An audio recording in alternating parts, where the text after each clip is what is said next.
को, जगन रेड्डी को, किसी को मानते हैं आपकी ये है विपक्ष? देखिए नीरज जी, जो बात अभी संतोष जी ने कही है उसी बात को मैं थोड़ा सा आगे बढ़ाऊंगा, क्योंकि ये जो संतोष जी ने कहा विपक्ष नाम की कोई चीज नहीं है, तो मैं कम से कम उनकी बात से पूरी तरीके से सहमत हूं। लेकिन ऐसा क्यों है, ये सवाल भी अपने आप में महत्वपूर्ण है। बिल्कुल। और उसका सबसे बड़ा कारण ये कि अगर आप, जब कांग्रेस पार्टी मजबूत थी और कांग्रेस पार्टी का जब सितारा बुलंद था, उन दिनों कौन सी पार्टी विपक्ष में थी? उस वक्त तीन ऐसी पार्टियां थी, तीन ऐसी विचारधारा थी जिसका एक अखिल भारतीय दृष्टिकोण था। समाजवादी पार्टी थी जिसका अखिल भारतीय दृष्टिकोण था, हिंदुस्तान कैसा होना चाहिए, सरकार कैसी होनी चाहिए, विपक्ष कैसा होना चाहिए, नीतियां कैसी होनी चाहिए, आर्थिक नीति क्या होनी चाहिए, गृह नीति कैसी होनी चाहिए, उनकी बहुत स्पष्ट तौर पर उनकी अवधारणाएं थी। उनके नेता कौन कौन थे? राम मनोहर लोहिया थे, जयप्रकाश नारायण जैसे बड़े दिग्गज लोग हुआ करते थे। दूसरा कौन थे? भारतीय जनता पार्टी थी, जनसंघ थी। और जनसंघ भले ही दो पार्टी की दो सीट की पार्टी हो या 4 सीट की पार्टी हो या 7% वोट था, उनका भी एक अखिल भारतीय दृष्टिकोण था।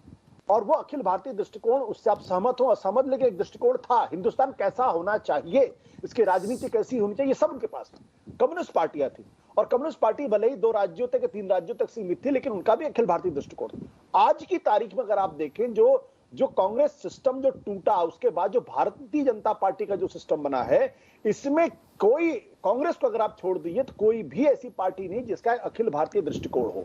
और इस बात से मैं संतोष जी की राय से पूरी तरीके से सहमत हूं, क्योंकि उनका अखिल भारतीय दृष्टिकोण नहीं है, इसीलिए अखिल भारतीय खतरा क्या है यह भी उनको अंदाजा नहीं है। वो अपने प्रदेश को ही देश समझते। संतोष जी की इस बात में बहुत दम है।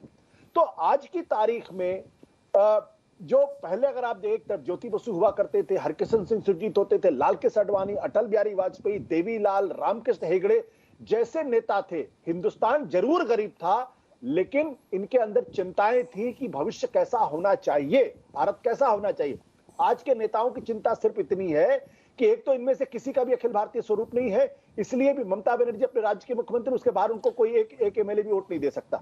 तो ये बुनियादी कारण है। और चूंकि ये बुनियादी कारण है, इसकी वजह से ये जो अलग अलग राज्यों के छत्रप हैं, वो कभी एक प्लेटफॉर्म पर आ नहीं सकते, क्योंकि एक अखिल भारतीय अगर चिंता होती तो एक प्लेटफॉर्म पर आते, एक दूसरे से बातें करते और सबको संयुक्त जोड़ने की कोशिश करते और अपने जो ईगो है उनको किनारे रख देते।